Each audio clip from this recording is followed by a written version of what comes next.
Welcome, friends and enemies, to episode 86 of The Adventures of the Bane Glorious. We've got everybody here. We've got Kathryn. Hello. We've got Ed. Oh, frabjous day. We've got Adam. Hello. We've got Jess. Lou Calais. And we've got Simon. What noise does a Jabberwocky make?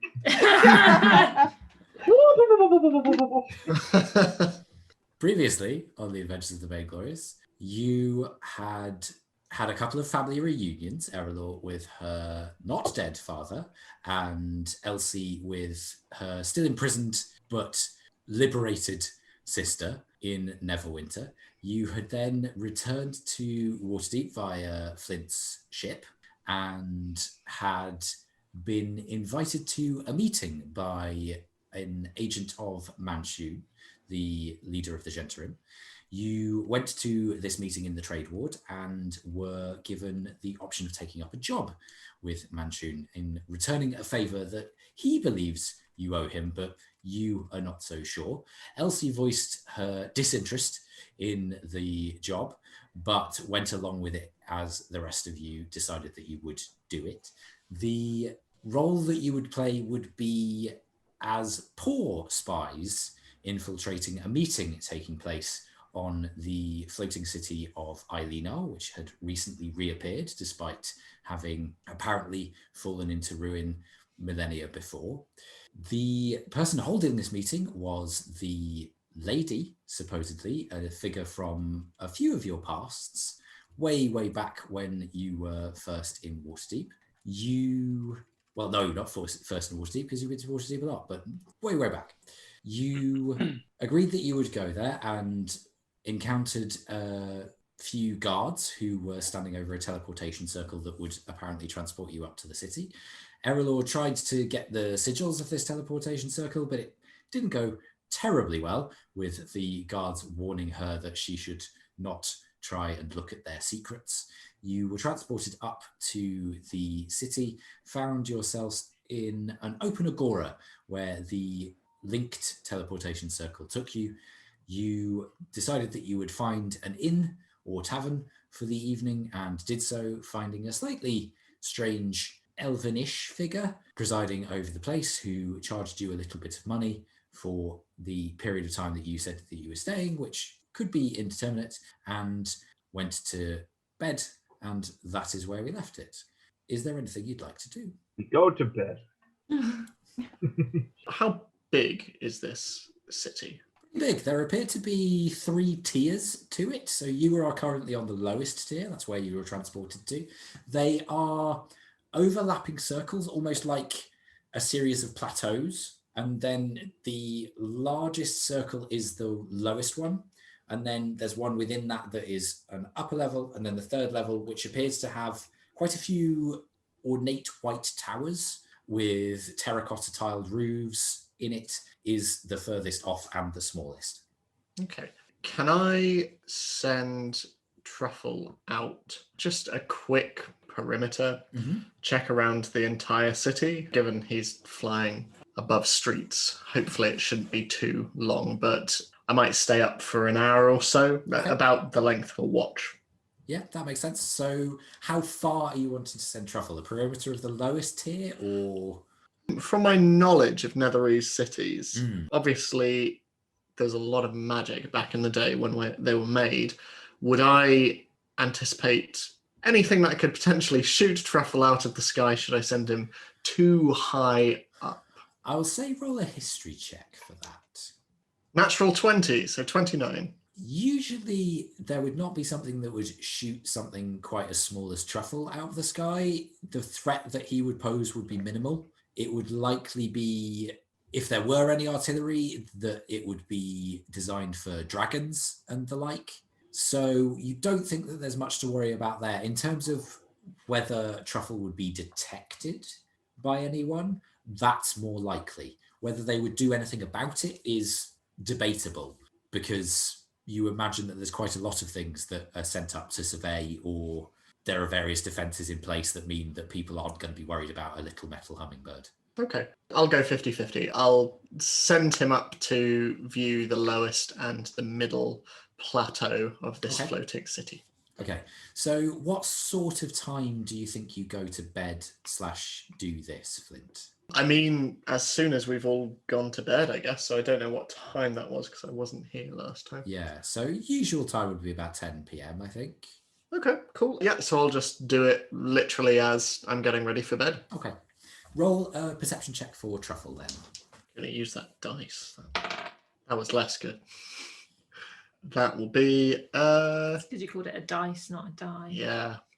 Rookie error. It's because you got plurals wrong. An 8. Truffle zips round, sees that there are a few people still out and about. They wear similar garb to the guards that you saw, which are either chiseled armor that fits their musculature and leather strap skirts over greaves and sandals. Looks like a lot of them are guards of the same rank or order, and they're patrolling the streets at night. You see a few people who seem to be wearing more intricate robes and a few that are wearing fairly simple robes. Probably mages to your eye, though the ranks of them are not terribly clear. But other than that, not a lot happening, not a lot going on. Okay, cool. I will just make a note of all of that, and when he comes back, I will go to sleep. So you have a restful night's sleep in your various rooms. You come to consciousness in the morning. Is there anything you'd like to do? Breakfast. I would like some breakfast. Okay. So you go downstairs into the quite long hall of this building, and there are lots of long tables and long benches that serve as the seating. It doesn't look like you could get a private table, really. It's more a almost Wagamama's style of eatery. Canteen. Yeah. And there's a couple of people still around who look like they might have been up earlier than you and are just finishing their food, or who, like you, have just got there and are preparing to sit and eat. Mix of people. You recognize that some of them might be from Lower Faerun, but there's also a few that are probably Eileanarese or similar. Okay. So there's various people that you could talk to or try and go to the bar to order. I will go to the bar. You see the slightly elvish looking figure, bold and sharp ears, long white robe, standing behind the bar. Ah, what can I do for you? Just some breakfast, please. We've got 5 of us. Yeah, just be nice then. There's also Maud is with you as well, so you would. I would know that. Sorry, it's early morning. There's also 6 plus Maud, right? So 7. A few of us is what I'm getting 2, 3, 4, 5. Oh no, yeah. I was thinking I wasn't included. Like in the Zoom call, I mean. But I'm here. Do we have to feed the DM as well? It was the solution to the puzzle all along. Oh my god, that's how we get inspiration. So I think just some breakfast would be lovely. Thank you. Wonderful. I shall bring it over as soon as it is ready. Well, And thank you. they drift off out of sight. To your eye, doesn't look like they're walking, really. They just seem to be gliding. Okay. Make a note Right, of this. wheelies. Can I tell like what kind of magic that is? Or... Roll an Arcana check. I will. That is 21. No, it's not really a magic you're familiar with other than levitate, but the end of the robe meets the floor. Okay. So unless the robe is longer than their legs and they consistently levitate, which would be quite difficult, maybe it's not magic. Okay. Maybe they're just very graceful. Yeah. Unicycle, calling it now. The trainers have wheels in. Oh yeah, the Eileanar wheelies. That's what Mark Rylance wore underneath his dress when I saw him at the Globe. Oh my god. If that was the solution, magic actually is really rare here. It's just everybody has Healy. Yeah, expeditious retreat, haste, it's just all Heelys. I walk back to the group and I relay this wheelie information to them. Well, are they all down yet? I think we're still in bed. Yeah. I will be now-ish, I imagine. Okay. Yes. Okay. So a few minutes pass, and this individual comes over with some bowls on a tray and sets them all down. They are steaming quite a lot, and you look at the content and aren't really familiar with what this food might be. It seems to be a broth of some kind with indeterminate chunks in it. Smells. Hate indeterminate chunks. Do the chunks look like they're flora or fauna? Roll a nature check. Also, indeterminate chunks was my nickname in high school. Oh, It wasn't. I'm joking.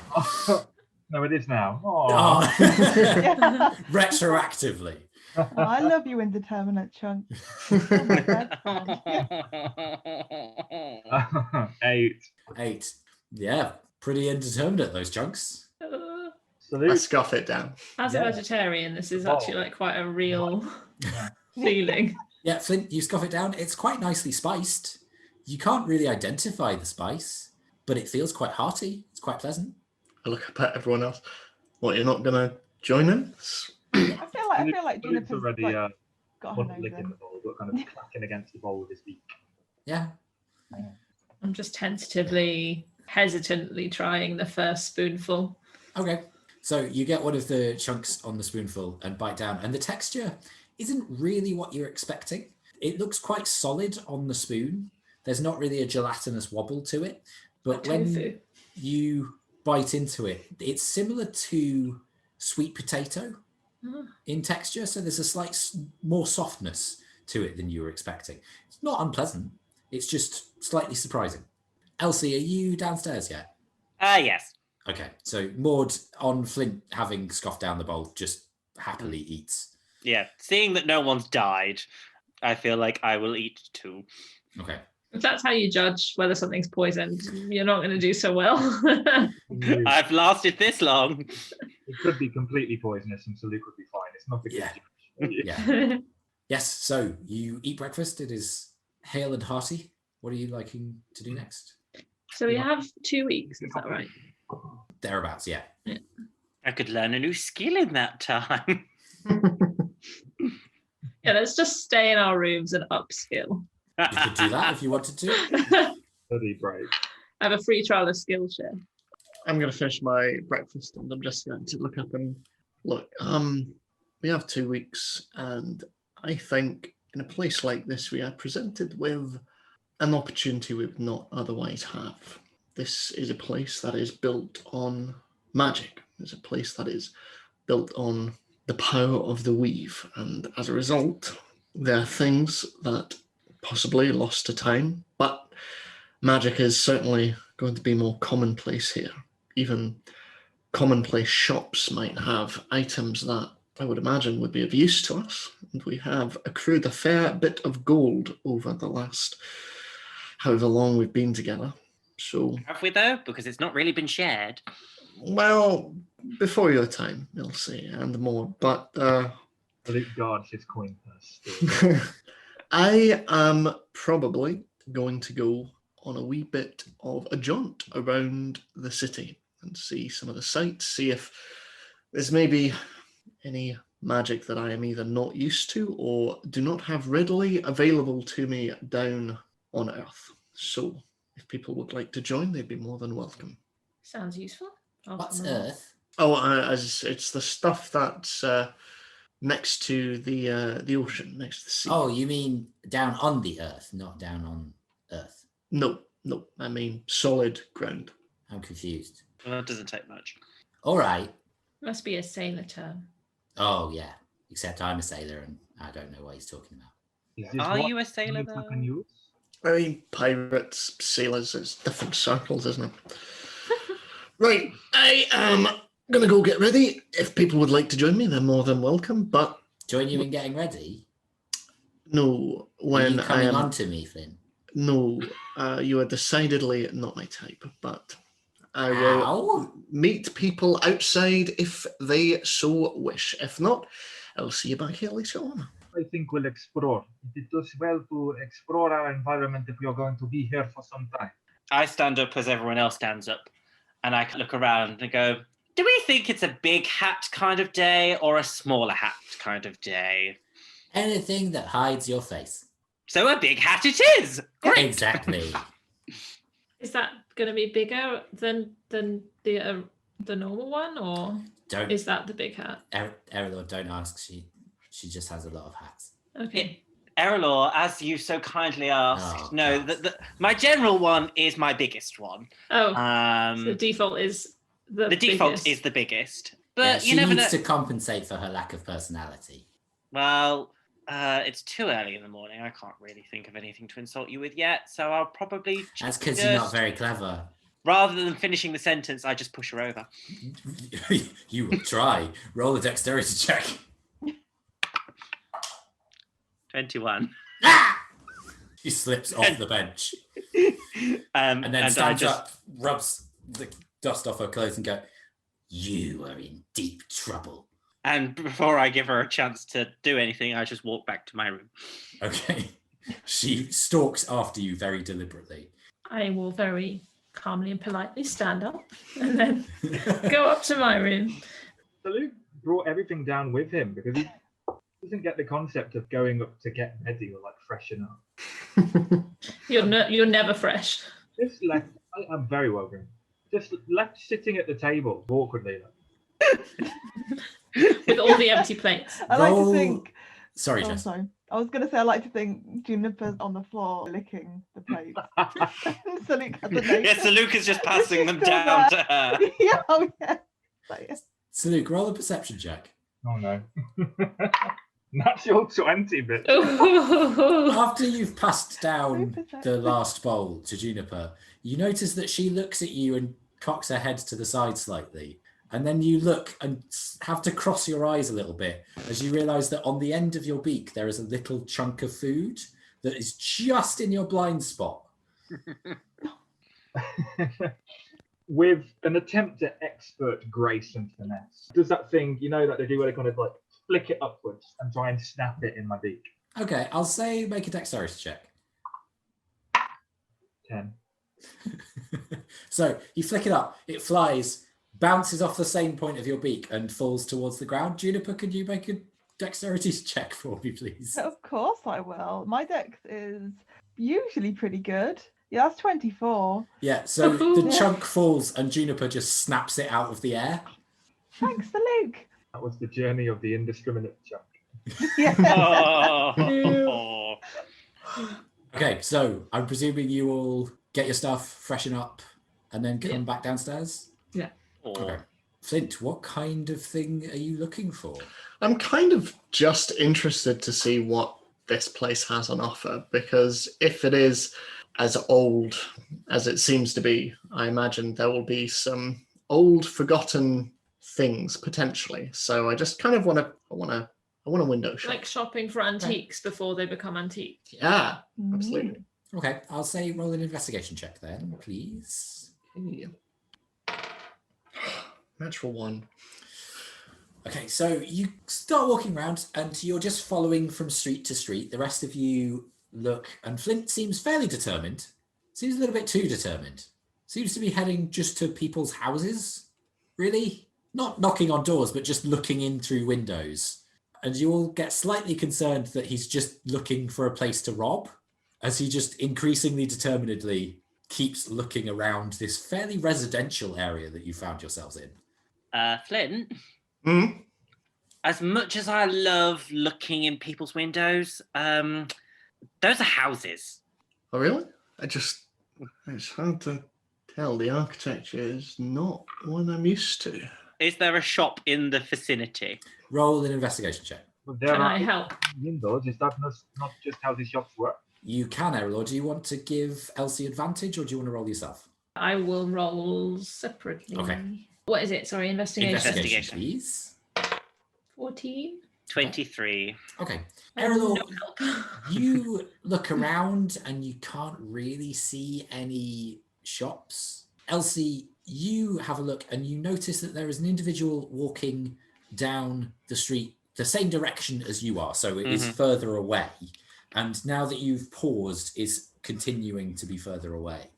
They are bedecked in quite dark clothes, darker than the majority of the people who live in the city, who choose pastels or whites to adorn themselves with. This person is wearing browns and blacks, and they seem to be wearing something over their head, not necessarily a hood, but something that clutches their head quite closely. And you also notice that at their side is a small dog-like creature that has a fairly snubby tail that is just wagging quite slowly from side to side. Black and brown mottled fur. And they're just continuing away. But you do see that slung over their shoulder is a bag, the strap of which looks like a bandolier.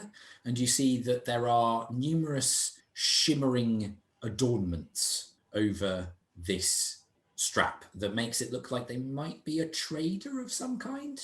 Okay. So I don't see any shops. No. Okay. So I look to Flint, obviously, with his comment about architecture, and I go, yes, well, these are clearly houses, though I can't say I've seen anything that identifies as a shop, but that person over there looks interesting. Also, I may have missed this last session, but in terms of the people who are populating the city, are they all from when this city began, or... Roll a perception check. That would be an 18. There are a mix of various different ancestries among the people. You most often see humans and people of elven descent to a degree, whether they're half elves, quarter elves, or full elves. It's fairly hard to tell. There's something slightly odd about their bone structure to your eyes. It's almost more pronounced. Usually elves have quite sharp bone features anyway, but this is almost slightly alien to you in that they have slightly more pointed chins and more protuberant cheekbones. If you had to put your finger on it, you'd probably say that they were less mixed with other ancestries over time. They were perhaps closer to elves of old, as in ancient elves. So I don't know for sure if they came here with the city or not. No. Okay. You also spot a couple of people that you're not quite sure what ancestry they're from. Okay.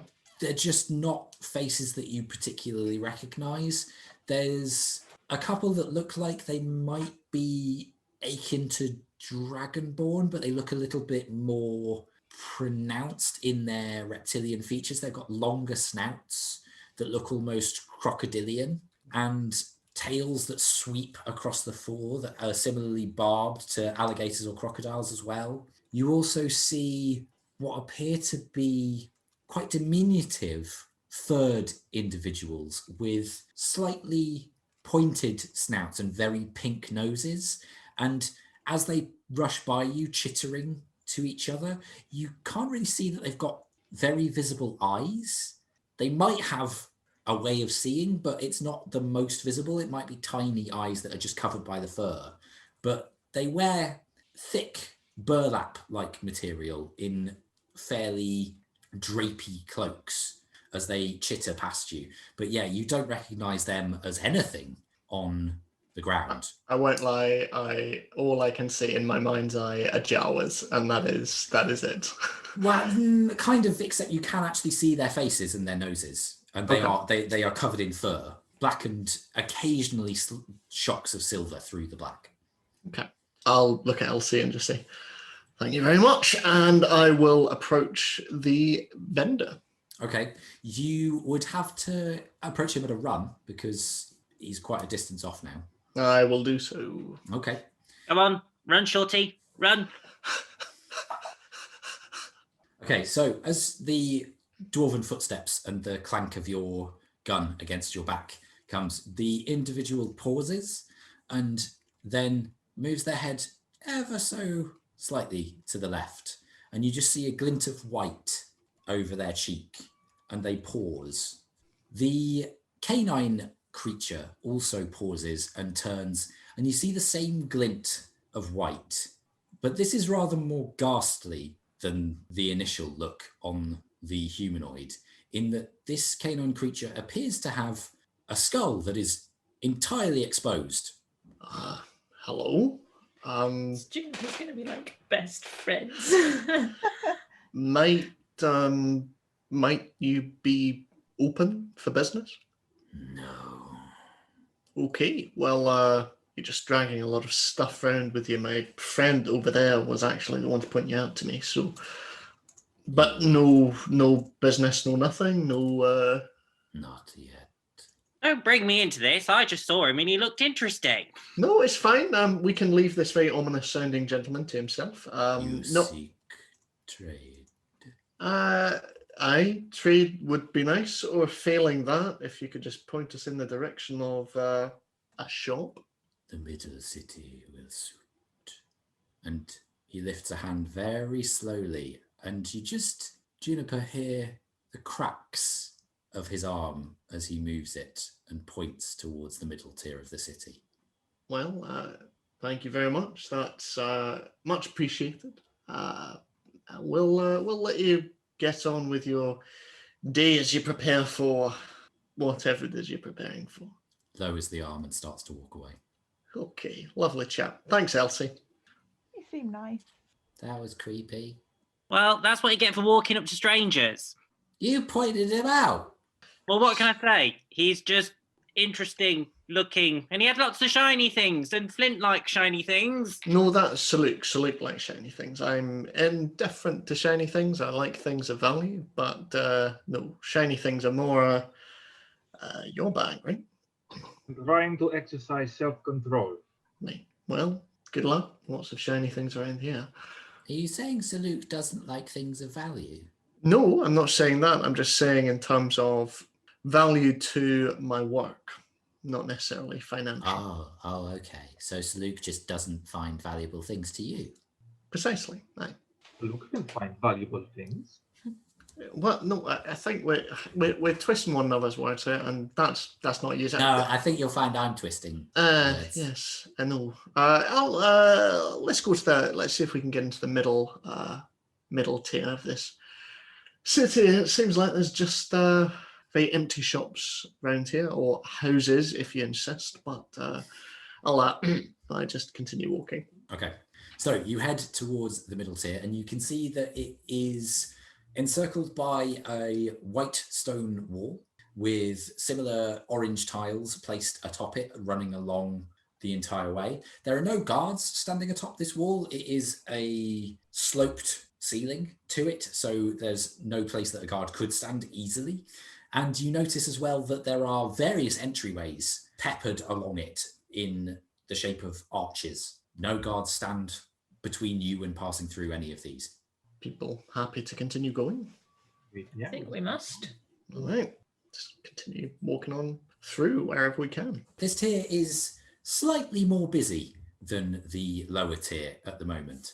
And you can see that there are quite a lot of people who seem to be busily talking to one another, and you catch bits of conversation about what they might be looking for and what they might be doing with their day. It seems like there's a little bit more hustle and bustle to the middle tier. And as you move in, you also notice that the robes of most of the people here seem a little bit richer and a little less worn than those in the lower tier. If you had to guess, you'd probably say that this is the equivalent of the middle class out for trade. And you soon find yourself caught in the tide, heading towards a fairly open-looking area that has cobbles on it that look a little less worn than the square that you arrived in yesterday. It has a few more guards standing around as well, who are patrolling and nodding at people as they pass and are greeted. This looks like it might be not necessarily a marketplace, as there aren't any tents or stalls, but at least a square where there might be trade discussions going on or shops encircling it. Can we tell what sort of shops there are? What Roll an sort of investigation. business is going on? 14. Okay. You see a couple that seem to be antiquities. You see one that appears to be a book and scroll shop and also seems to sell paper and ink of high quality. You see one that appears to be an armorer and haberdashery fused into the same place. There are pieces that look like they've got cloth woven into them and very high end to your eye, Saluk. Not necessarily shiny, but there are pieces of it that are designed to catch the light but be subtle and understated about it. Yeah, there's a wide variety. Well, you found your shops. Right. Well, I'll go see what's on offer. I have everything I could possibly need, so I will just tag along. Surely there's some new things that you could find. Everyone needs a new hat every now and then. I don't think I have any hats. Well, let's go and buy you a hat. I'm not sure it would work with the hood though, Else. Yeah, would it go It's sort over of the hats, top or underneath? Hats tend to not work over hoods, and the brims are usually too wide for under. Well, it doesn't have to be a big brim. I don't see Erallur as a big brim hat. A brimless hat. Like, hats can be brimless. Oh, I've worn brimless hats for the cold weather back home before. We could get you a fez. You I might was do the thinking a fez. Or we could get her a hood, but what's it called? Is it a cowl? Or like, I like cowls, yeah. yeah, Like a loose hood. As you can see, she just starts, rather than trying to describe what she's trying to think of, she's mimicking it with her hat. She just starts voguing. Yeah, what's the hats? Okay, is there a hat shop? Roll an investigation check. 16. There is indeed a hat shop. It's next to the armourer haberdashery that Saluk saw. There's a variety of different hats in the window, some of which you have never seen before. There is a fez that sits on top of a large stuffed bear in the window, as in an actual bear, as opposed to a teddy bear. There is hats similar to Elsie's, but more tri-cornered and with a couple of feathers coming out of the back two corners. Yeah, looks like a reasonable hat shop. Is Elsie with me? If you're now looking in the direction of the hat shop, a hat shop. Onwards. I am not going to miss this. Well, okay then. I'll just follow after. Okay, you go in and you find there's not really any people in here. It's still relatively early, but the shops are open. And you go in and you see that the sunlight is shimmering through the window and catching the dust motes as they move through. There's quite a lot of hat racks, some of which hang from the ceiling. They are all a variety of different metals or materials. There's one which is made entirely of antlers that are so large you're pretty sure they couldn't be from a stag. There's one that is rusted iron, and unfortunately one of the hats on that has been actually poked through one of the spikes. There's an awful lot of headgear on display, but apparently nobody inside. Well, there's nobody here, so... Oh, that's hello! Hello, my dears! As you see this slightly rotund woman step into the open from a back room. She wears rich purple robes clasped at the shoulders with silver brocade, and she wears no makeup but has bright purple eyes that shimmer the same shade as the robes that she wears. Her hair is deep black and is intricately braided over her head, but then has 3 braids that just descend down to mid-shoulder level. And she looks at you up and down as you come and go, well, are we looking for some wonderful headwear today? Well, something average would be fine. My dear, I do not deal in average. Well, I have just learnt that my companion doesn't own a hat. My. And you haven't disowned her? Well, she's rather useful. So I thought, what better way to start our day than purchasing her first hat? Oh, are you buying it for me? That's really kind of you. We'll see about that. Yes, she is. Well, that is very generous. May I say, your hat is rather magnificent. Oh, well, this is just my general day-to-day hat. Well, Nice as a third wheel. it's in very, very good condition for a day-to-day hat. You must take such good care of it. Oh, one must always look after their hat. Indeed. So I turn to Erallur. I always tend to find that you don't choose the hat chooses you. Oh. So, Right, Ollivander. Yeah. I want one with a unicorn hair. so go. And I push her into the shop a bit. Okay. I just stand in the middle waiting for a hat to choose me. Only one other person has worn that hat. Let me see. So there is an awkward silence that stretches on, and the proprietor looks at Elsie, slightly more worried now, and goes, well, it's a rather different philosophy to the one that I adhere to, but well, why not try walking around and see if any of the hats call to you, my dear? Right, I'll wander around. I want to look for something very, very practical, possibly helmet-like. Okay. Like a Swiss Army hat. Choose me. Hello. Roll an investigation check then. Just to clarify, so Luke didn't come in just before he's next. Okay. 3. It's not really helmets in here. It's much more of a fashion hat shop. Yeah, not my kind of thing. I can't hear any calling. Well, none of my hats talk, so I don't think you would. Right. Right. I then, seeing that Erallur is not really going to play along, I take a quick scan of the shop to try and see if I can find a hat that I think would suit Erallur. Okay, roll an investigation check. I'm enjoying this personal shopper experience. 16. Okay, there's a couple that you think might work. There's one that is almost a large fascinator that matches the colour of her robes. It's got a similar purplish grey to it and a net that looks like it would fall over half of the face. You also notice that amidst the net are a few little sparkles that when you look closer, they appear to actually be sun designs just dotted through the net. You also find one that is slightly more nondescript. It's got a degree of brim to it, not quite as wide as yours, but is similarly shaped over the top.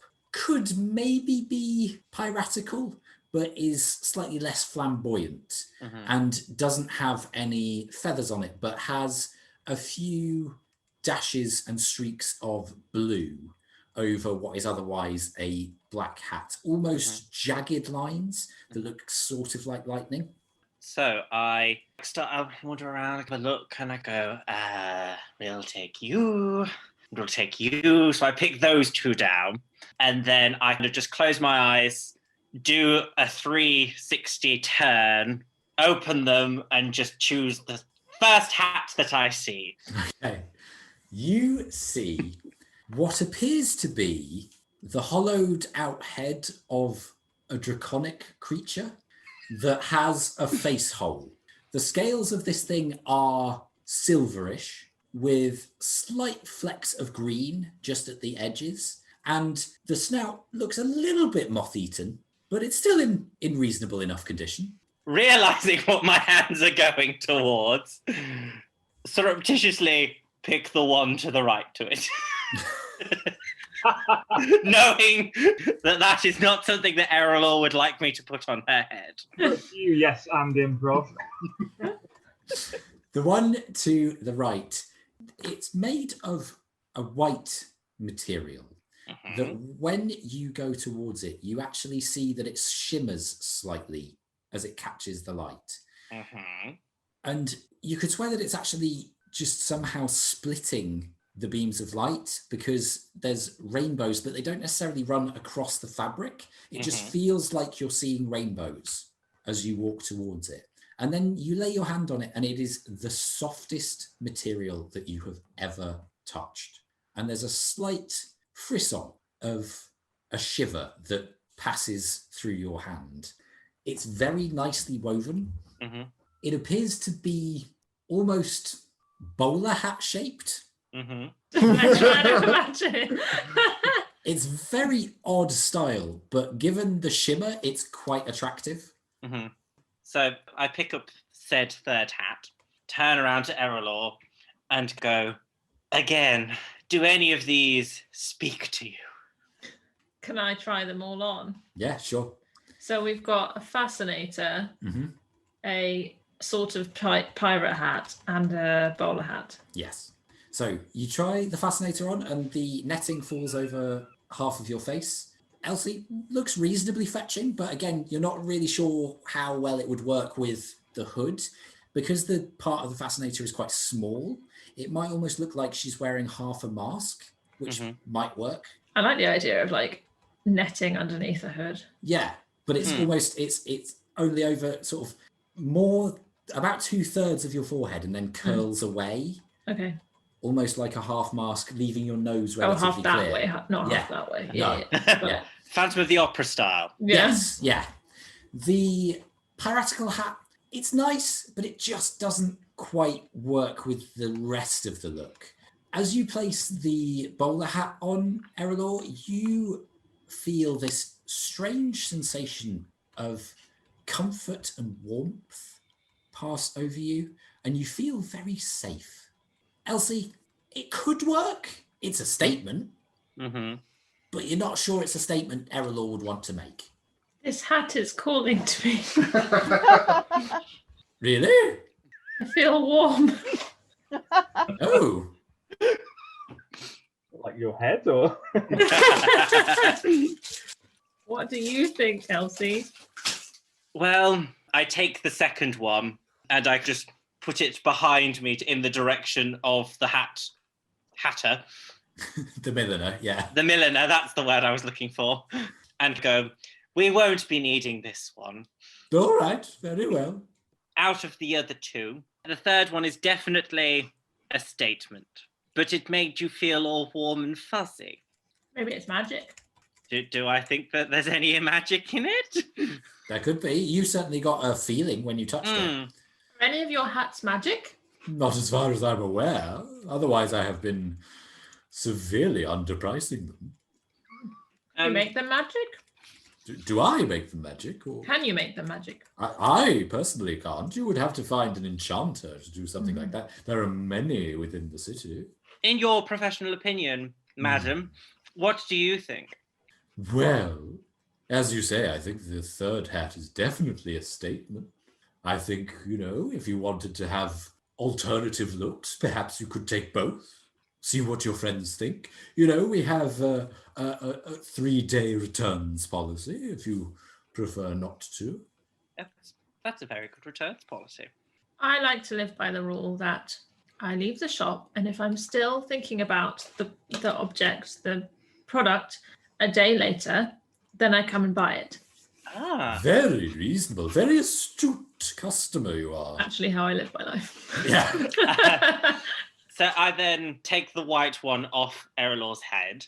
You suddenly feel slightly chilly. Oh. And not you, Elsie, Erallur. And Oh, right. a little bit unsafe. Oh. A little bit threatened. I must be on my tiptoes to be able to get this off her head, I assume. Probably, yeah.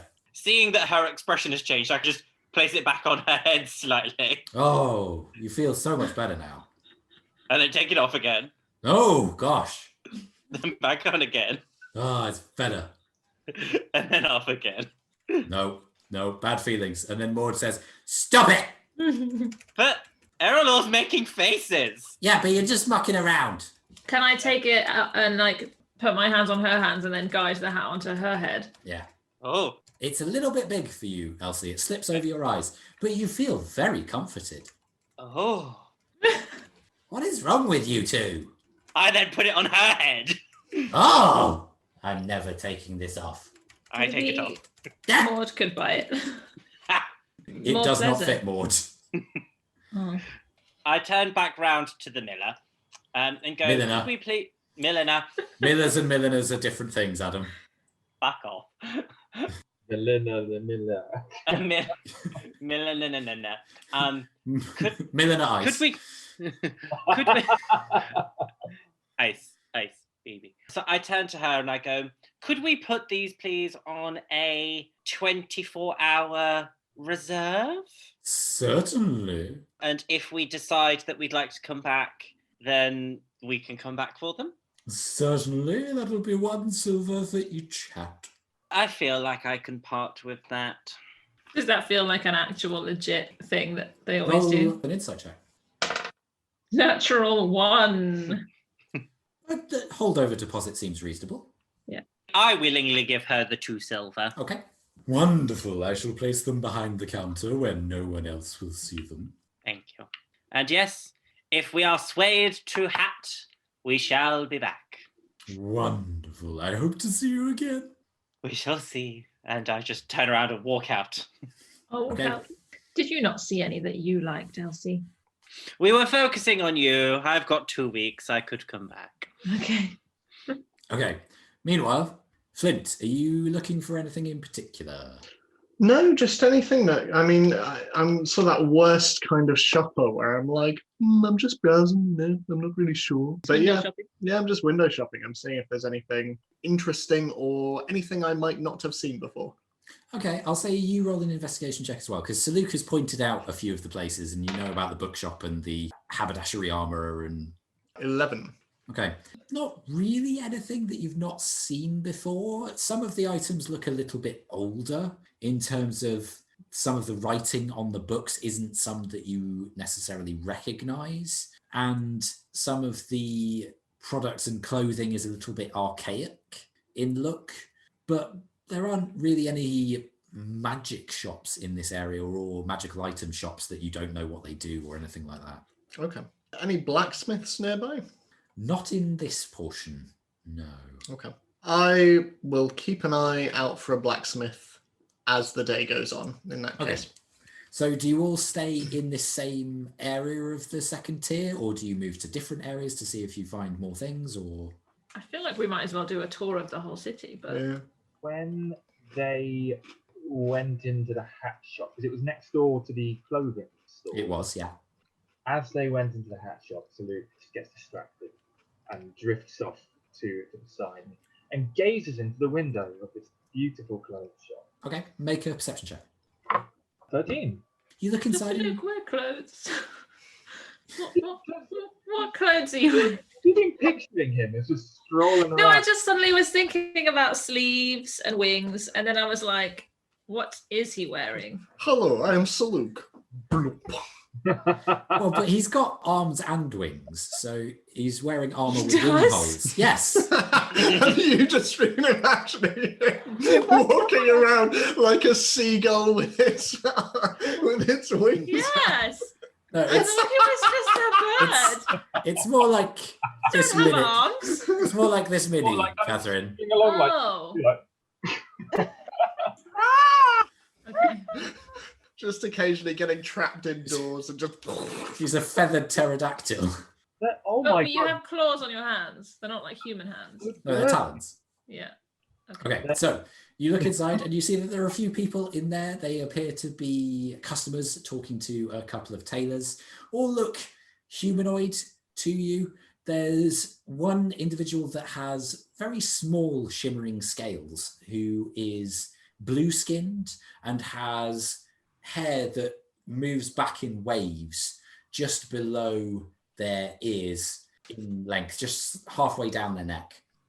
And they're wearing armor that is briny green that winks in the light and carries similarly small scales to their skin. They're just speaking to a human who has a twisted goatee beard that arcs down almost to their collarbone. They have slicked back hair, but unfortunately is receding and leaving a little island of hair just in the middle of their head, who appears to, from looking at them, and they have a tape measure and some scissors, they look like they might be the head tailor, particularly given the scissors that they have at their side are at least plated gold. Ooh. Can Salute tell what race the person with blue scales is? Roll a nature check. 12. you're not really sure. You haven't been to that many places that you would necessarily identify them, and this species certainly hasn't been in anywhere that you've seen.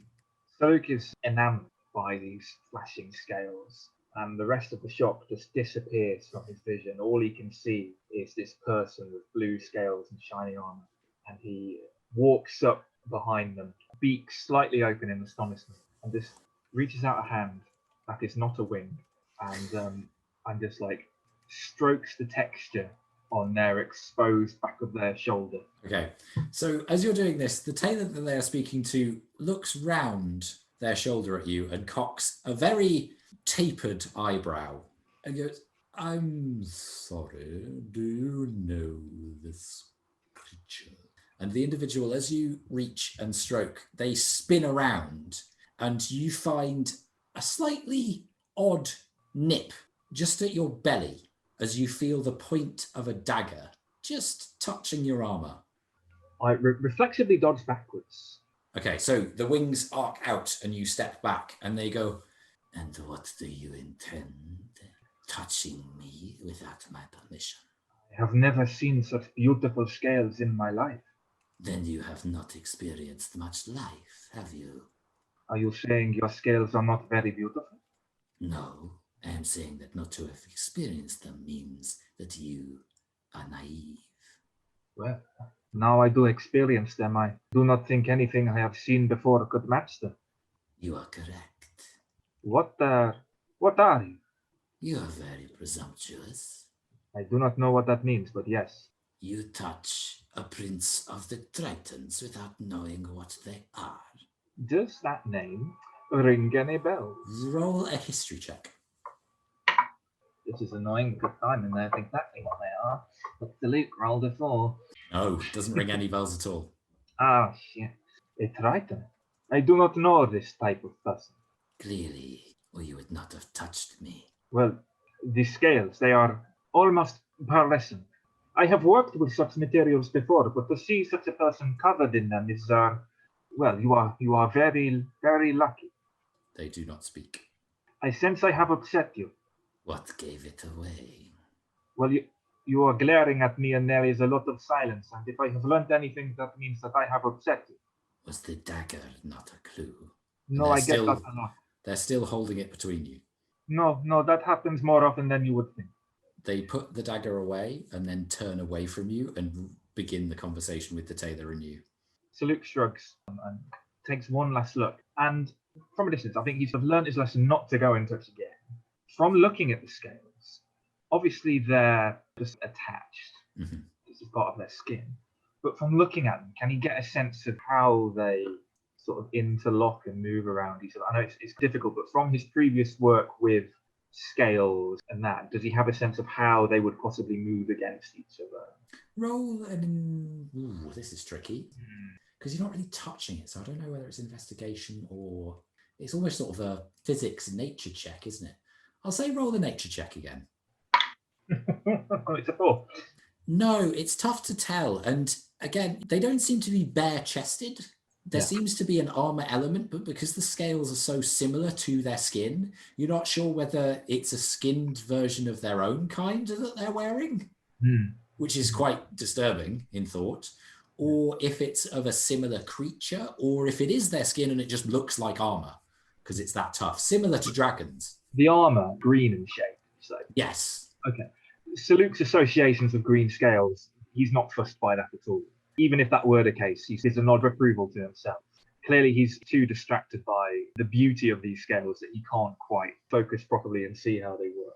He manages to turn away from them and what sort of items are on sale in this fine establishment? What sort of Roll an investigation check. Oh, he's not doing well today. 12. There's various different robes that look similar to togas in style. There's a few display cabinets that have clasps that look like they would sit on the shoulder of a toga to keep it upright and on. Most of them are pretty intricate and shimmer. Some of them seem to have amber dotted and set amongst them. There's even a couple with emerald and ruby as well. The clothing, similar sort of style, although you do see a couple of breastplates similar to the ones worn by the guards that have red sashes going across them. And you even see a couple that are slightly more modern in style, in that they're less tapered to male musculature and seem like they might be designed for a more non-gender specific person. After gazing across all of these items, the one that catches his eye the most is the shoulder clasps with the inset amber. Looking at it, does the craftsmanship seem of a good quality? Roll an intelligence check. Oh, natural 1, -1.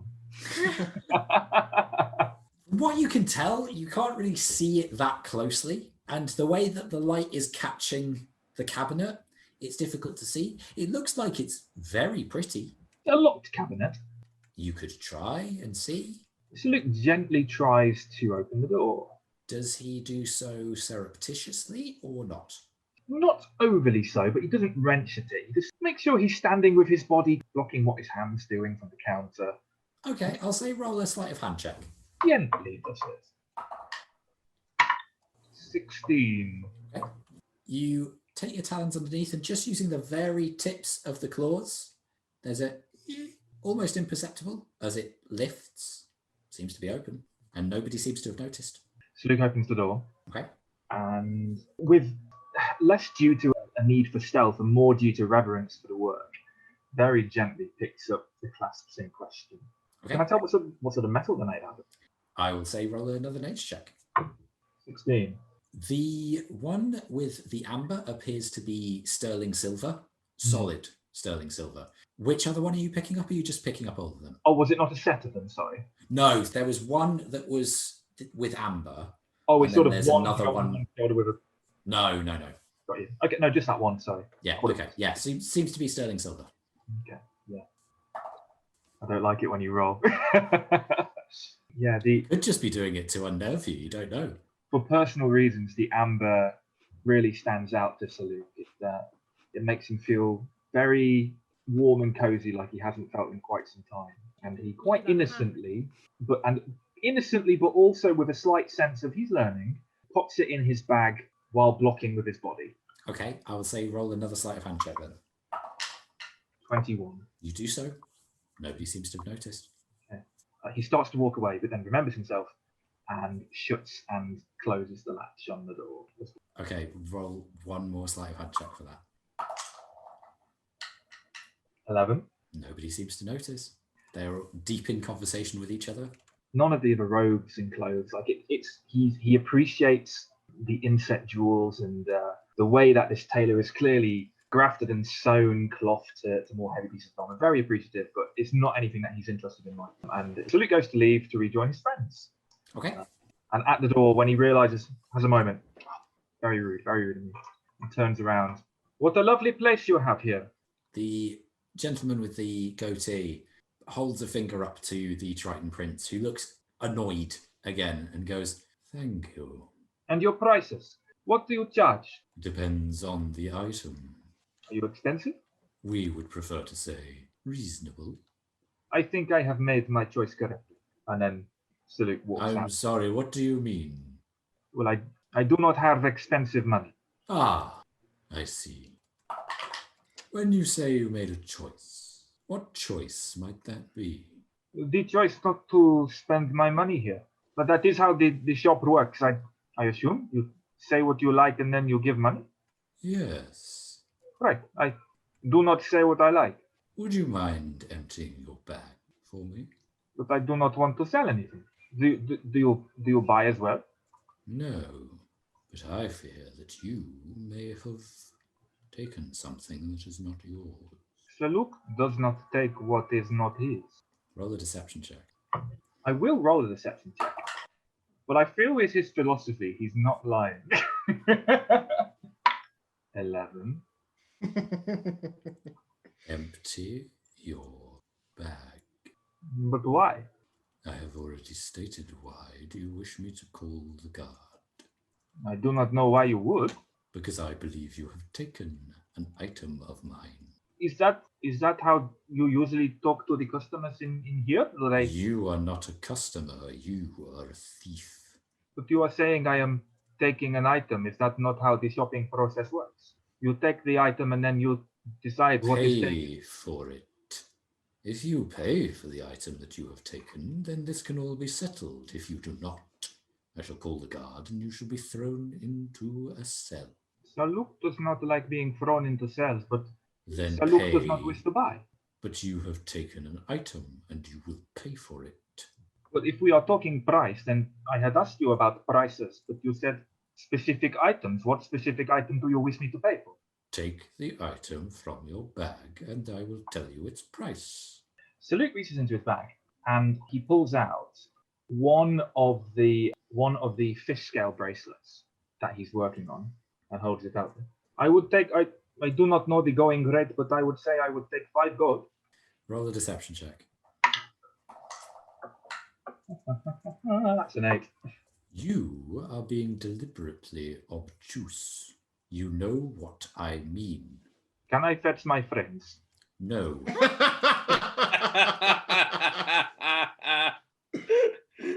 Okay. And then Salute walks out the door anyway to go next door to fetch his friends. Guards! And the rest of you who are next door hear this cry from the shop next door, and there is a sudden clanking of sandaled metal boots and greaves running across the square. So Luke, you see 4 guards running towards you, and they appear to have lowered their halberds to gutting height. Oh no. How far away are they? Have they arrived yet or are they still coming in? They're converging from either side of the square. They were on patrol, so maybe 40 feet away from you at this point. Do I still have time to meet up with my friends? You could try. I don't know how the timing works. Of them You coming are out. quite fast, remember? It depends how quickly you're going. Yeah, okay, sure. From where I am, just outside the doors, can I see where they are? Are they inside? Are they out? They're just coming I out? would say that probably at this point, Erallur and Elsie are coming out of the shop and... Get the calming hat. Very nice. I have done some shopping as well, although I do not think I did it right. While looking out at the guards, I look at them approaching, innocently enough, and standing behind Erallur, presumably next to Elsie, reach into my pack and surreptitiously pass the clasp to her. Which of us? To Elsie. Okay, roll a sleight of hand check. Elsie, do you take this clasp? Well, I suppose first things first, do I notice that he's doing it? Roll a perception check, I suppose. Well, with your passive is quite high, I seem to remember, so you probably would. Passive crime. Do I sense crime? Yeah, okay. Yeah, sure, why not? Okay, what was your sleight of hand check, Simon? Dirty 20. Okay. And I'm doing a sleight of hand check? Yeah, please do. Don't you dare. Don't you dare. You are, well, 24. Okay, so Luke a little bit clumsily slips the clasp into your hand. So Luke, you see as Elsie's hands move in a particular way that then the clasp just disappears. You have no idea where she put it. And the tailor comes out of the shop. The guards converge and go, he took something from my premises. I have fetched my friends. I can speak to you now. I told you not understand. to leave without emptying your bag, or I would call the guards. Guards, investigate his belongings. Is it what usually happens? Do the guards always check the bags? If we've got reasonable reason to believe that you may have taken something, then yes. I do not like this shopping process. You haven't shopped, you have stolen. Can I just gently step between them? Yeah, I think you were in front of Saluk anyway. Yeah. Excuse me, I'm sorry to interrupt. I'm sure I'll direct this to the guards. I'm sure you're aware my friend here he seems a bit perplexed by this whole process. I'm not really sure he knows the usual etiquette of how these things work. So I wonder if obviously we can resolve this in a nice conflict-free manner. Saluk, did you want to ask any questions about how the process works? I have already been asking him the questions about how to purchase an item, but I have not tried to purchase anything. I do not understand what I have done wrong. I'll turn to the shop owner. Is this true? I've got wings for arms. The worst shoplifter. Please turn this into some kind of parable, because One cannot steal when one has wings for arms. simply cut the object in half. He came into my shop, disturbed one of my patrons, and then, when he was going to leave, asked me about how much our prices were. I told him that we were reasonable, and then he said that he felt that he could not afford to pay for anything. This made me slightly suspicious, and I asked him very politely to open his bag. He did so and took out a rather ugly fish scale bracelet and said that he would take 10 gold for it. I saw through his deception and know that he had an item on his person that belonged to me. Oh, and what I item said, is that? I am unsure. He was willing so- to show me. What proof do you have? I shall have proof once his bag is investigated. But that's an invasion of personal property. This is Surely- also not true. Those bracelets are not ugly. Taste is relative. If he has nothing to hide, why is he objecting so much? Do not like people looking at what I have. Because you have stolen most of it, I suspect. No, because my belongings are mine, and I do not want people to see things before they are finished. I do not know how people do things down on the surface these days. We have only just re-emerged. I am unaware how. But I cannot believe that it has descended into such barbarity that you feel that you can simply steal from a respected member of the community.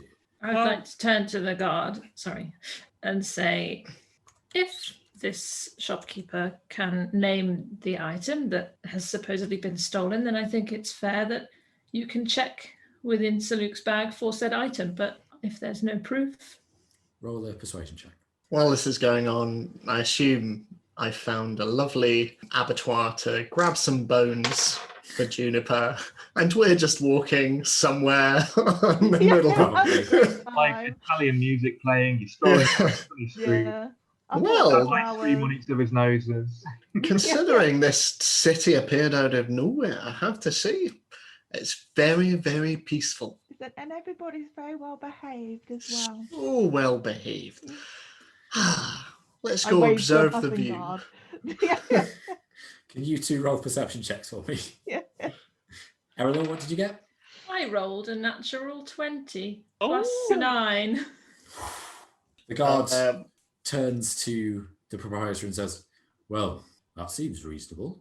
And the tailor goes, I have made an accusation. It is your job to carry out my wishes. I am a native of Eileanar. These are riffraff from the surface. Well, if you can't name the item, then you're making baseless accusations as far as we can see. And surely these fine gentlemen have far more important things to be doing than manhandling a visitor of your fair city. Well, I mean, actually, we are here just in case anybody robs anybody. But, I'd prefer not to bird handle. Yes, I suppose bird handle is probably more the correct term. Well, if you would kindly give me a moment, I shall investigate my stocks and see whether anything has indeed been taken, as I suspect it has. But how do we know that you're not just going to come back and say that that's gone missing because you've now just hidden it under a desk? You can all come and observe me if you wish. I have nothing to hide. Well, you have nothing to hide, Sir Luke, surely, other than your own personal belongings, but you know they're yours. No, but I am worried about going back in there. I do not want him to make me shop. I am not going to make you shop unless you have stolen something and are going to be made to pay for it or return it. But you are trying to make me purchase something and I have not the right to. That is making me shop. I'm confused. What does he mean? Saluk misses trade and barter culture back at home. Barter relies on the idea that the items that you are trying to trade are of equivalent value. Your paltry accoutrements do not match anything within my establishment. Which Saluk has already quite clearly said that he came into your shop, observed what you had, and made the decision that quite clearly it was far more above his standard than he was able to afford, so then made his leave. After taking such an item, come, we shall all go and see. I get the impression you didn't want Saluk to leave I your didn't. presence to come here, so why should we allow you to leave our presence? I'm not to go suggesting that you do. I was suggesting that we all go together. there? Is that not what happened just now? Does that not seem reasonable that you all come back to my shop whilst I investigate my stocks? You can then observe me as I look over things, and I shall not secrete anything anywhere. And once I have found what item he has taken, this shall all be cleared up. I turn back to the guard. Do you have time for this? Well, we could probably spare one of us to do it. Aye. Speak posh wizard to them. That's their language. I don't speak wizard. I I already rolled a natural 20. I don't think I have anything else to offer this. It's quite a difficult situation, really. You've persuaded the guard that your argument is reasonable. However, the argument of the shop proprietor is quite reasonable as well. But did he roll a natural 20? He did roll a natural 20 on his perception check when Saluk was lying. Luke never lies. He fucking did. Luke has told very carefully chosen truths. When the item was secreted to me, did I see it? Stop saying secret.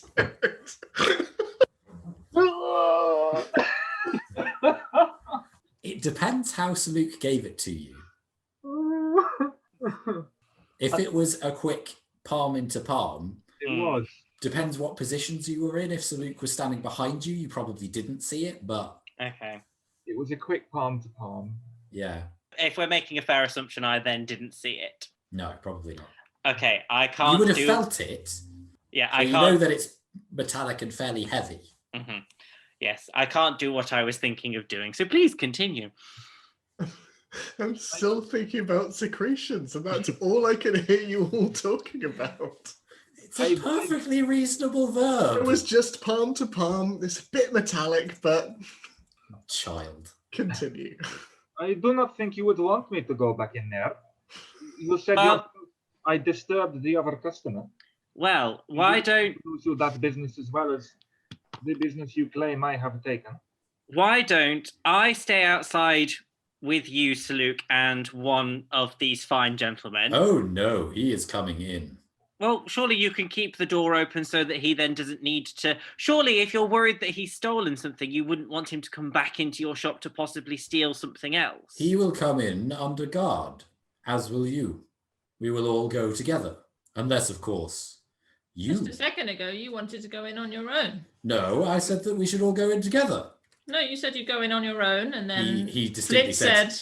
He distinctly said that he wanted you all but to then go in Flint together. said, what if you try and hide something? Or was it Elsie? No, Elsie said, what if you try and hide something? Juniper and I- then No, he no, said, all come he in. suggested from the very start, I'm sorry if this wasn't clear, he suggested you all go in together. He would check his stocks whilst you were all watching so that he couldn't deceive you in any way, shape or form. He suggested that from the start. I think a cute dog should come and distract us. I mean, I rolled a 5 on my perception, so I'm gazing out over the distance. Jess, what did you roll on your perception? I got a 2, but that makes it a 13 because I have. Okay, you don't see any of this commotion going on. There's lots of interesting smells and music, and you've got bones. You're very excited. Yeah, we're having a great time. Yeah. Yeah. It's the equivalent of hanging out on the pier and eating ice cream. We're just there and she's just licking a bone while we just look out. Can we get some ice cream or something? Yeah. How much is ice cream going for? There's not really ice cream Okay. here. There's Okay. yogurt. Yeah? They're frozen Ooh. yogurt. Chilled, but not frozen. Okay. I could probably do something that makes it cold. Hang on, let me check my character sheet. By gods, I shall. I definitely have cold spells. Mm. It's like my thing. I literally have Ray of Frost. I could do 3d8 of cold damage. Okay, so I don't, but we're up quite high. So Yes, but the city is surprisingly temperate. we'll buy some yogurt. You want some yogurt, Juniper? Yeah, let's get some yogurt. I'm in a yogurty mood for Lovely. some reason. Juniper and I go buy some yogurt. Lovely. That'll cost you. Can I come too? It'll cost you 4 copper. 4 copper, amazing. Would you be able to make the logical leap with your knowledge from yogurt to frozen yogurt? I feel Flint would. Yeah, He's a very intelligent bloke. Mm. there we go. Lovely. Cool. We'll continue our boardwalk. This is the best getaway. So, shall we? I turn to Erallur. I am worried he wants to steal my craftsmanship. I do not want him to claim my items as his own. That is why I do not show him the bag. He's not allowed to do that. The guards are here to protect you as well, so you'll be fine. He's already said that I have his work in my bag. What if they look at mine and they say it is his? Well, we've seen some of your items before, so we can at least attest to say that they are yours. Okay. Stop it! Every time I say okay, she's going like, okay.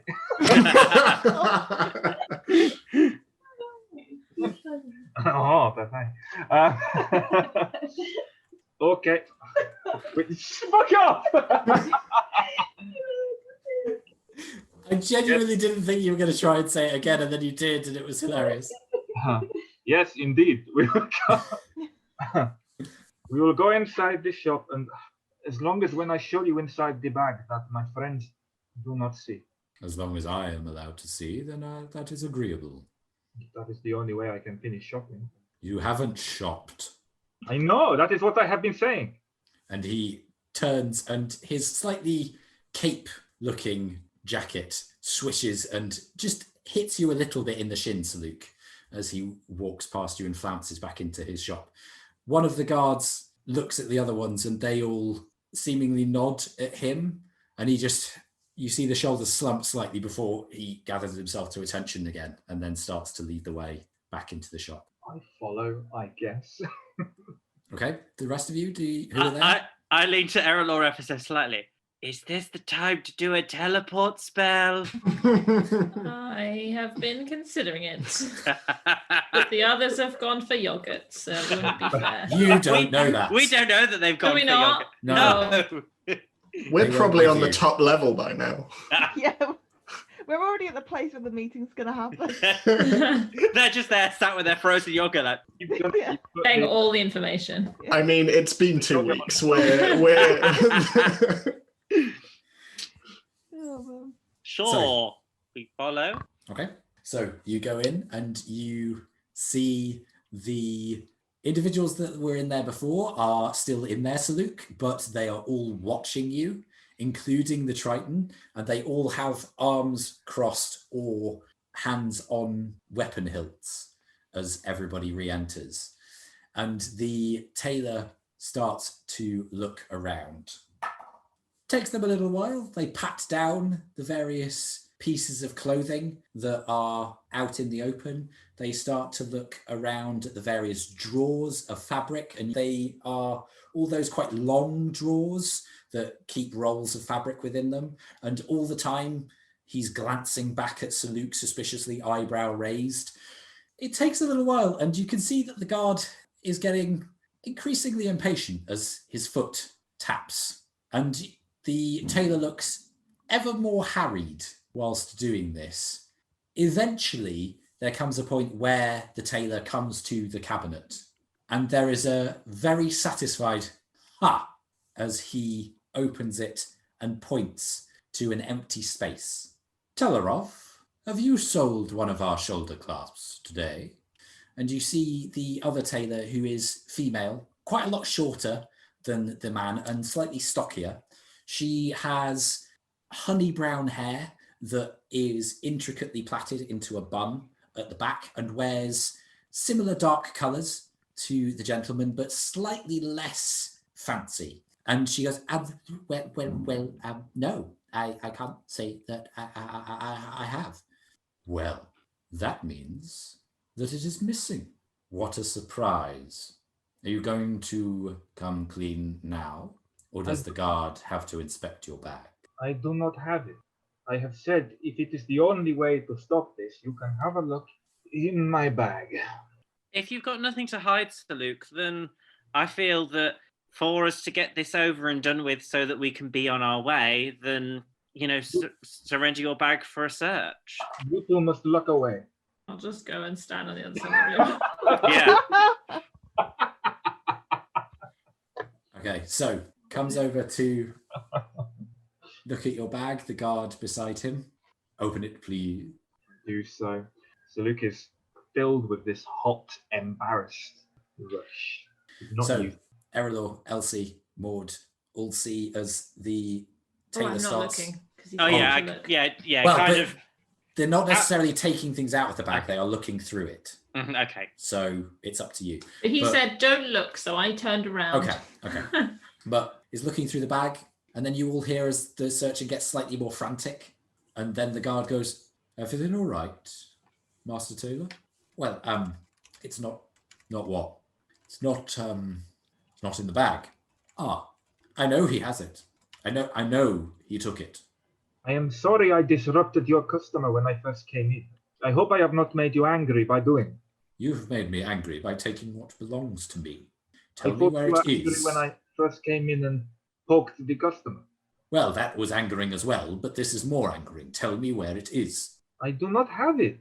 Well, today, sir, you have lost 3 incredibly valuable customers, and I'm going to just start leading them out of the shop. So, Luke, could you roll a persuasion check for me, please? I would rather not. Thank you, but no. Can I assist by being my persuasive self? How do you assist? Because I'm there. Just because you're there, by your very presence.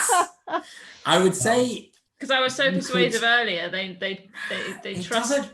doesn't carry over, Kathryn, in the same way as you want it to. Can you not Yeah. like stand I behind would, me? I would say Yeah, can we just be there like... I would say if you were doing that, you Yeah. would make an intimidation check separate from his. That's cool. I mean, I'm also very intimidating. So, Luke, what did you get? I won this role by a lot. That's all I have to say.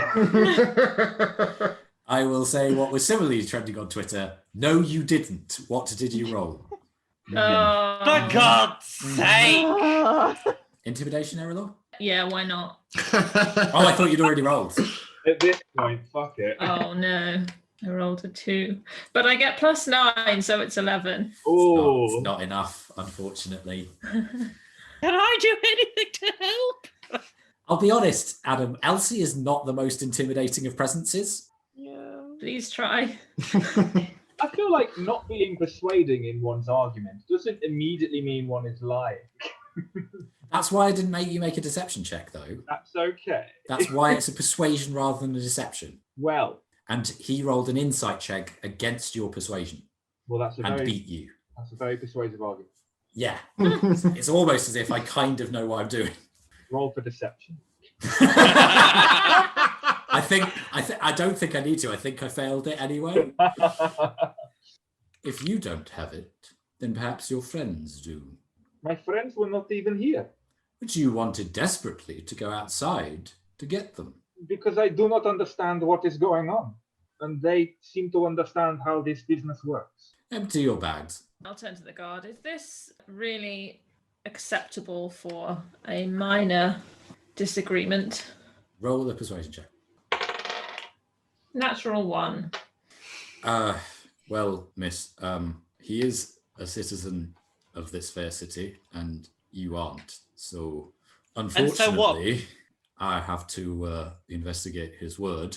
So what? Just because we're not from here, we are deceived to be untrustworthy and against your culture. Exactly. You know, Yes. Elsie, I'm starting to think maybe we shouldn't start business here. No. Bring our, exclusive and highly sought after brewery to this We area of town. Have our own breweries. We have no need of your. Well, clearly you don't understand what you're missing out on. Well, clearly, I understand that you are being very evasive. Oh, well, I So- thought we were talking about breweries, so We were talking about the possibly stolen item, and then you started talking about breweries to take me off the scent. So, it's up to you. Empty your bags, or spend a night in the cell. Or if I find the item, you'll spend the night in the cell, or you'll pay for the item. Emptying my bag will be a whole thing, so I'll just hold it open for you to look inside. There's lots of different compartments, and it's ordered very precisely, so please don't move anything. I will do my utmost. Seeing that this is not really going anywhere, I make a scene in a way of getting my bag off my shoulder and fumbling with the ties to get it open. Right, since, well, we're really not wanting to do this anymore, fine, search my bag. Okay, so the guard searches through your bag very meticulously, Erallur. Doesn't seem to disturb or break any of the pockets or any of the items within. Well, doesn't seem to be anything in there. I apologise for having had to do so, miss. Right, yours. Starts to search through. Elsie, did you put it in your bag? No, I put it in my inside pocket of my coat. Okay, so starts to look through your bag. Again, very meticulously, though yours is much less ordered than Erallur's, I believe. Right, it's not in there either. So perhaps I need to pat down your persons. Are you going to do that to all of the other people in this shop as well? Aye, seems Okay. only reasonable. They were in the shop, so, Please do. well, you're the suspicious one, so I'll be starting with you. I'd rather not pat down anybody that I don't need to. It's invasive, after all. It's very invasive. So, you first or the gnome? It's up to you. I don't mind. All right. And seems to start counting between you, almost as if saying a rhyme to himself. I meant like I don't mind going first, but Oh, okay. I don't sorry. mind if you want to do that. Misinterpreted that. He picks you first anyway. So starts to pat you down. Obviously doesn't find anything. Starts to pat Elsie down. You're not doing anything. I don't know, can I do anything? I can't really think I could do anything. You know what the worst case scenario, other than maybe prison, in this situation is? Just paying a small amount of money. In the inevitable moment that they just find the thing. As he starts to pat me down, can I just go, so, out of curiosity, how much is this missing item? You ask the tailor that. Yeah, I just kind of ask the room. For that shoulder clasp, it would be 1,325 gold. Did you just say that because I just said that it wouldn't be a lot of money? No, this was always the price that I was planning. Could you describe it to us in great detail so that we know that this is actually, if you do find something, that we know that it's the correct one and you're not just making it up? It is a solid sterling silver shoulder clasp made to look rather like a flower. There are settings of amber stones amongst the petals that are drawn to look like water droplets on the flower. Can I cast minor illusion on the desk somewhere just slightly out of the way to make it look like it's there? You can do, yes. Don't do it on the desk. Do it somewhere else. Well, somewhere that they haven't looked, but that someone might have just placed it. Okay. How obviously do you do this? Because minor illusion has some finger movements, hand movements, doesn't it? Yeah. Do you want to roll a I've sleight of got hand? Oh no, that doesn't do that. I'm just thinking if I took there's a sorcery point thing where you can make it, you don't have to do a thing. Yeah. It just happens, but I don't think I took that. Careful spell, I don't think that's what that is. Yes. I mean, I might as well. Roll a sleight of I hand don't check. have any other options. 19. Okay. They don't seem to notice. Nobody seems to notice as this ornate item appears on the counter. You think it's what the tailor described. Unfortunately, the guard is patting down Elsie and taps something on the inside pocket and goes, Oh, do I not do this in time? well, the guard had already been patting her down Right. when she asked. So Oh, is that not... That looks really similar to what you just described. roll a persuasion check. Well, yeah, not quite deception because you're hoping. See, what I thought you were going to do, and then I didn't say anything because I didn't want to ruin the moment, was I thought you were going to cast minor illusion on the item in Elsie's pocket. Oh, that's a good idea too. But But I think you have to be able to see. I assume you have to be able to see where you're casting it. Yeah. 23. Okay. The guard and the tailor both look, and the tailor's mouth falls open, and the guard looks curiously and goes, "Oh, is that not it?" And then still is holding on to the pocket as the tailor walks over, looks at it. It is very similar, but it is not the item. And then the guard starts to pull the clasp out of the pocket. Oh. Would this be it? Yes, it would. An accomplice. That makes things a lot worse for you. Where's my bag? It's just on the floor next to you. Okay. Unless, of course, you would like to pay me for the item. I reach down to grab my bag. The guard is still holding you and does not let you do so. Oh. I don't reach down to Almost get as my bag. if they're prepared for you trying something. Erallur? I didn't know that you had it. She, at least, seems to be telling the truth. So, will it be, little lady? Birdman? So Luke says nothing and is just looking anywhere but at any of you. Oh. Please don't attack anyone. Yeah. We literally just got here. Yeah, no, I know. Do it. Just fucking do it. You're not even I know. here. At this point, we've bought some colourful fudge, and Truffle is just clipping it through his wings to create little sprinkles on top of our yogurt, and Really magical. what a grand old time. Yeah, it's not quite fudge how you're used to it. It's more honey-based, but it's quite tasty with the yogurt. This is great. Who wouldn't want to be doing this, Juniper?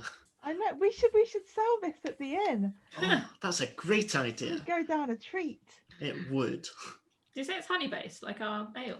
Yeah, we could do a deal. Yeah, but it's more solidified. It almost looks like amber, but you can shave it. Almost like Werther's Originals in consistency, but much more obviously honey flavoured. How big is the shop? Oh, no. Quite large. About... This room is 20 feet wide and about 40 feet long. Right, okay. So I'm looking at the guard. I look at Erallur and Saluk, and I cast Fog Cloud. Now, Fog Cloud, I believe, Yes? requires verbal and somatic components. Yeah. So, Just to clarify, it was an option to just not buy the thing and just. Oh, I suppose give we it could just back, return right? it, couldn't we? Like that was an option. it was an option, yes. Yeah. Although Oh, attempted damn it. I've already theft, said my thing, though. proven attempted theft might have Peace was never an option. consequences, like a fine or a night or two in the cells. You're not sure of the jurisdiction rules of this, particularly given how much these two have lied now. So, you trying to cast Fog Cloud? I kind of assumed that you were just going to go with it because I've said it. Well, okay, so I will say roll a Simon, come back! roll a dexterity check. He's in the fog cloud. then. You can't see him. Dexterity check. Yeah. 19. So you start to move your hands and you see as Elsie starts to mutter something under her breath and the guard clamps his hands over your fingers. None of that. You've been caught. If you don't want to spend longer than a couple of nights in the cells, either return the item, stop your tomfoolery, or I will take you to the captain and you will be tried, found guilty, and sentenced to a much longer stay at our hospitality. And the tailor leans down towards you and goes, I told you that they were ruffians. Okay, I changed my mind. You can stab him.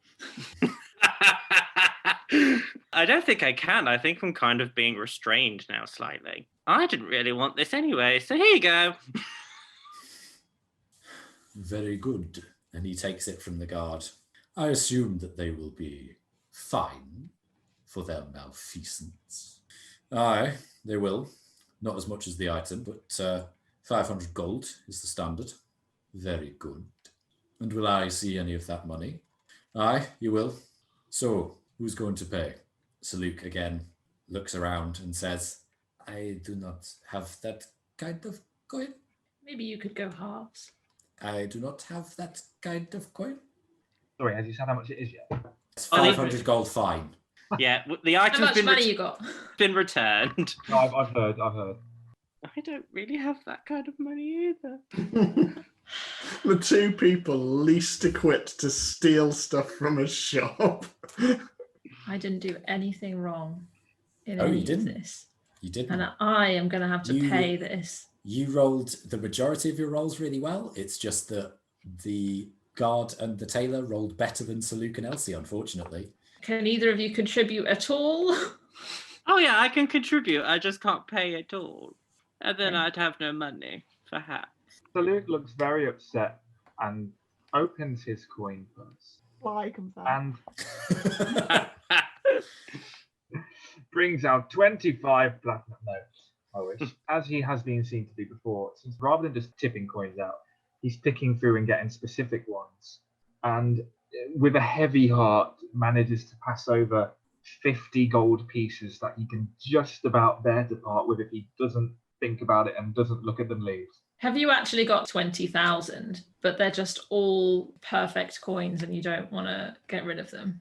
Am I required to answer that? I would say, is Sir Luke trying to keep it under wraps that he has more money than he is willing to give? No, he's genuinely not. No, he is not trying to hide anything. Okay. He's quite honestly only given the coins that he... Okay, so Erallur, with your passive perception, you would see that Sir Luke has more gold than he is handing over. Like significantly or just I don't know, generally? Simon? Can she see? Yes, 'cause I'm you're looking not being now. secretive about it, and her passive is quite good. God damn it. No, it is not significantly more. Sir Luke is poor. Okay. I'll let him hand over the gold that he wants to part with. How much has Elsie got?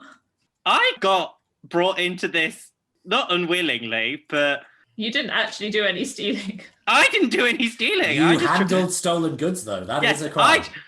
I had no idea what he was handing me. He just handed me something, so I You hid it. saw guards running towards him. I wasn't very perceptive at that point. Yeah, but you're a fairly intelligent rogue. Like, Okay, no, I I know. don't think I you can know, talk I yourself know. out of this one. I know. There's a part of me that wants to go, I match what he does, but that's very mean on Erallur. I give 150 gold. So that's 200 altogether. Right, so we need So, 300. yeah. That's fine. Does that Okay. even dent your figure? Yes, it does. No.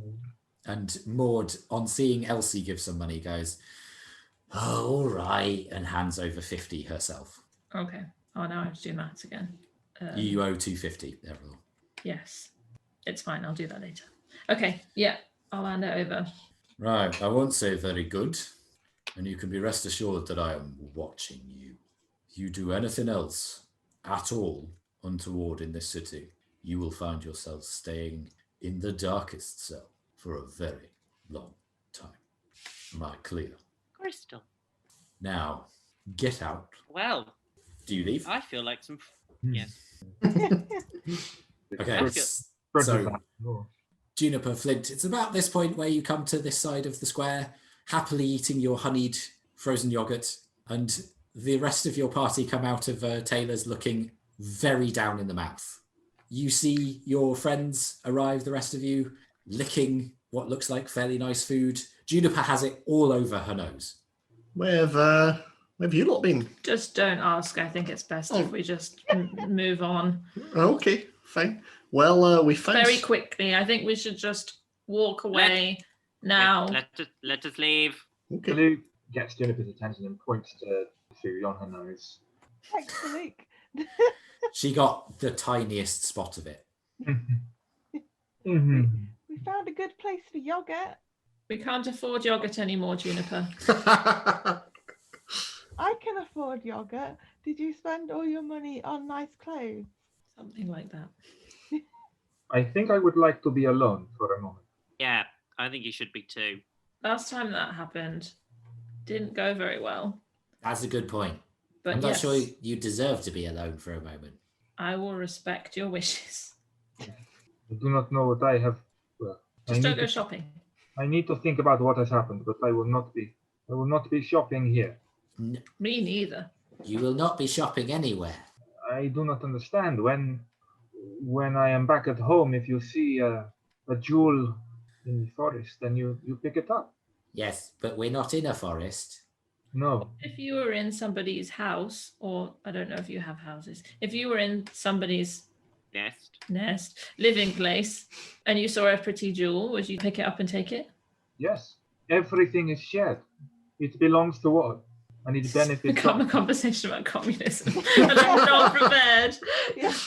Let me sing you my national anthem. Yes. I imagine Juniper has some quite strong opinions about this. Alas, Juniper is not me, and I am not Juniper. Would you take something out of someone else's bag? Well, no, but we would put it in a bag if they were going to take it and use it. So why, if someone's going to use something, why don't you take it away from them? Simon doesn't understand that. What? Say again.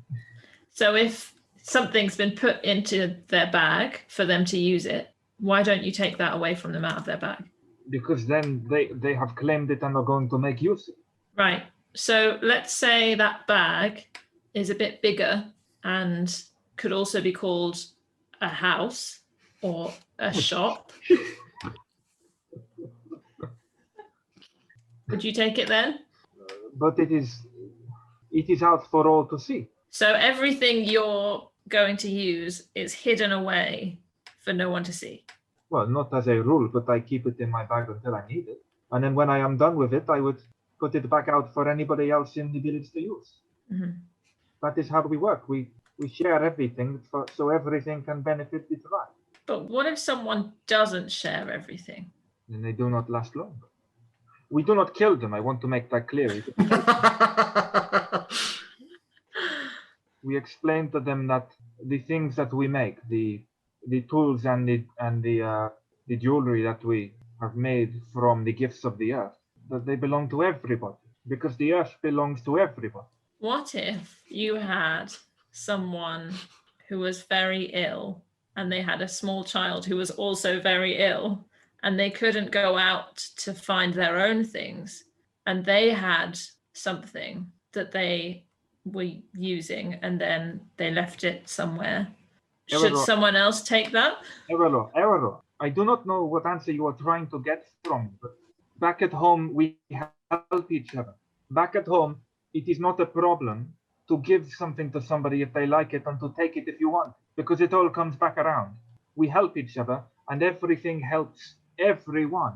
And if this place is not like that, and if Waterdeep is not like that, then I do not want to understand how it works.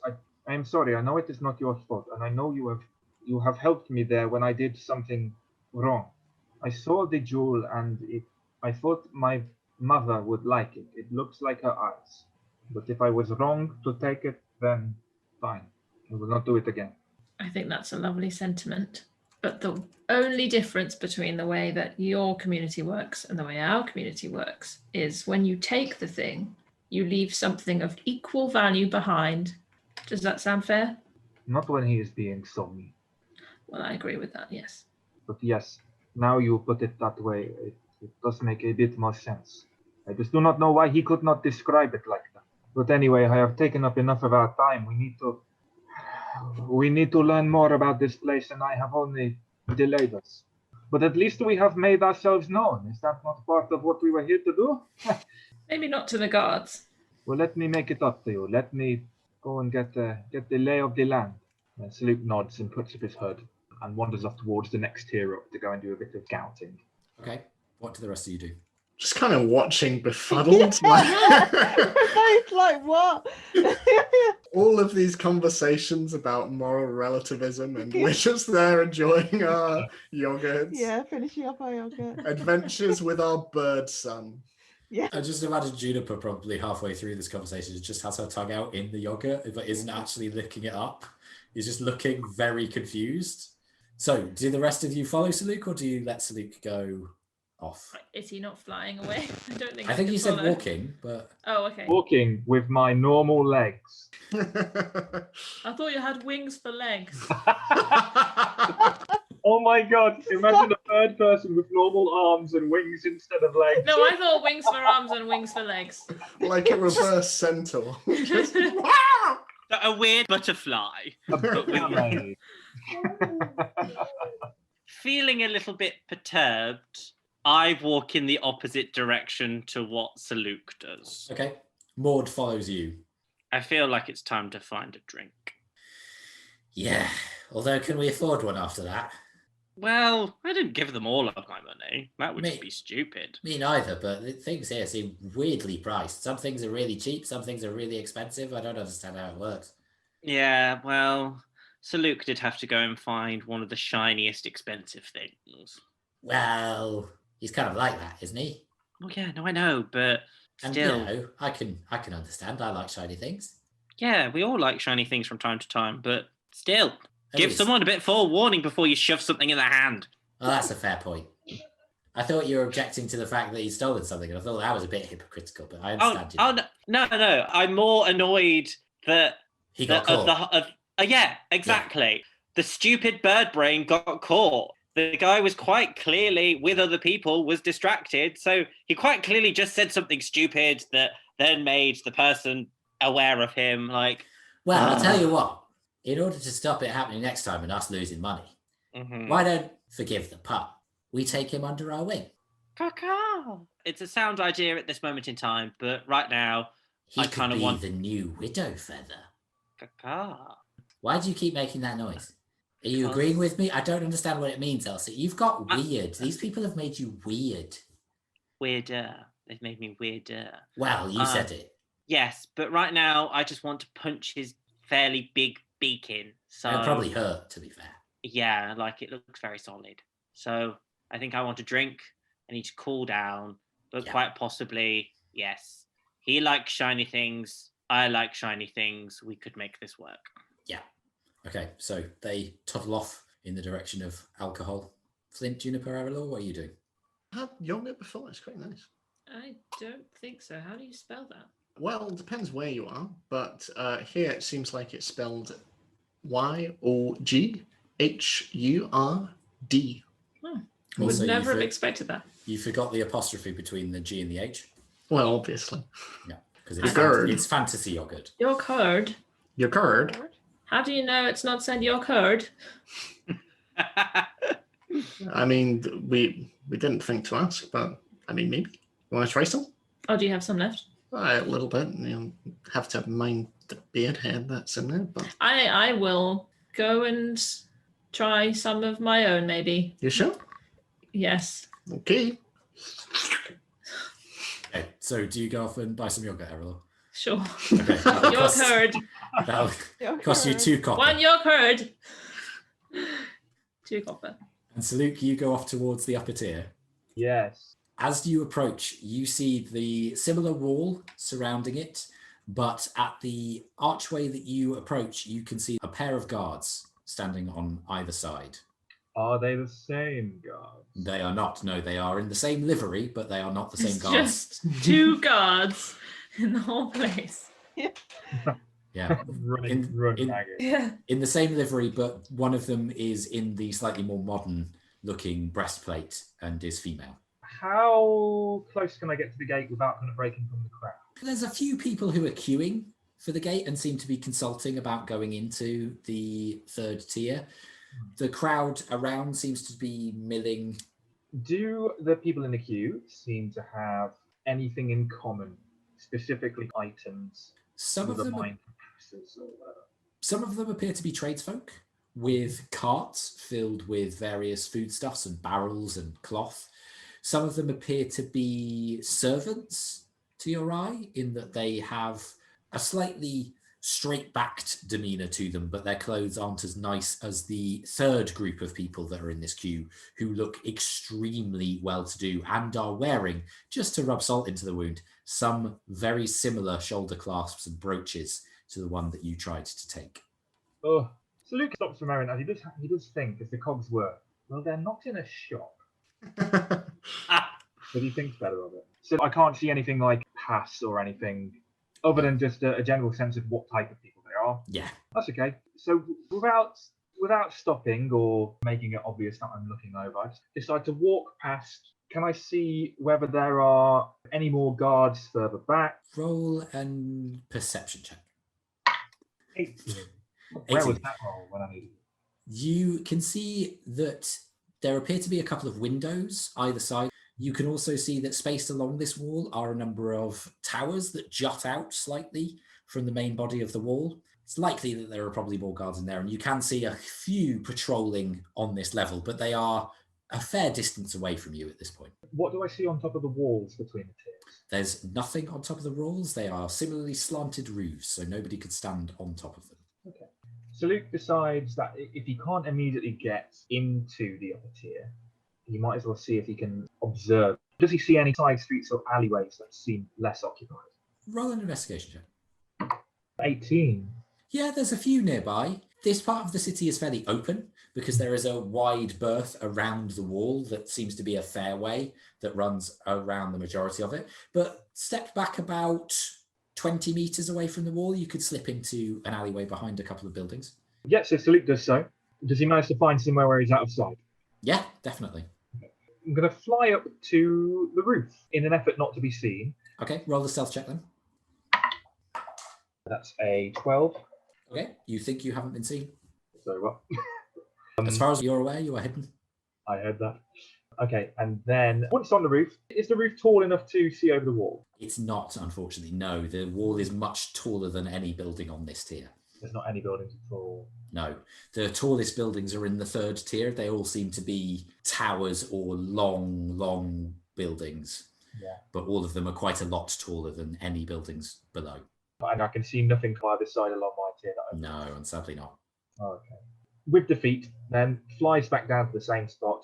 Yeah, just carries on walking around the perimeter of the upper tier, just seeing what he sees, scouting and seeing Okay. if all the different entrances are the same. So as you come back and land, you do a double take as you notice a rather dilapidated looking figure sitting on the other side of the boxes that you hid behind. Looks like a beggar of some kind. Very interesting burn mark over half of their face, but rather than it being pink and matching almost the rest of their flesh, it is actually a bright blue, and they give you a rather toothless grin and nod at you, but don't make another commotion. It seemed they're the one who spotted you as you flew upward. So Luke tilts his head curiously. Have you seen any sort of injury like that before? No, I don't think he has. Straightens his head, gives a nod, and then, walks back to the normal busy street, kind of glancing behind him a couple of times just to make sure nothing untoward is happening. Okay. Make a perception check. Something untoward is happening. 9. Don't spot anything. The individual doesn't follow you. So, as Saluk starts to wander back along the thoroughfare, Erallur enjoys her frozen yogurt with Juniper slathered in hers and Flint finishing his own, although occasionally smacking his lips to try and get the hair off his tongue. And Elsie and Maud go for a drink. That is where we'll close tonight's session. Thank you very much for playing. Thank you very much for listening.